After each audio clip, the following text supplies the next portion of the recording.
सर्वसामान्यांच्या हक्काचा आवाज जागर जनस्थान।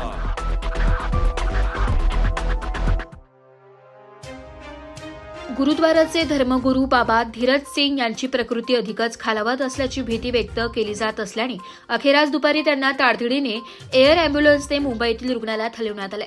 दरम्यान त्यांच्यावर तलवारीने झालेल्या प्राणघातक हल्ल्याच्या तपासासाठी विशेष पथक गठीत करण्यात आले आहे। बाबा धीरज सिंग यांची प्रकृती चिंताजनक आहे। धुळ्यातील स्थानिक डॉक्टरांनी त्यांच्यावर आवश्यक ते प्रथमोपचार आणि जोखमीचे निर्णयही लागलीच घेतले। तथापि गेल्या 2 दिवसात उपचार करणाऱ्या डॉक्टरांना बाबा धीरज सिंग यांच्या प्रकृतीत हवी तेवढी सुधारणा दिसून आली नसल्याचं समजतंय।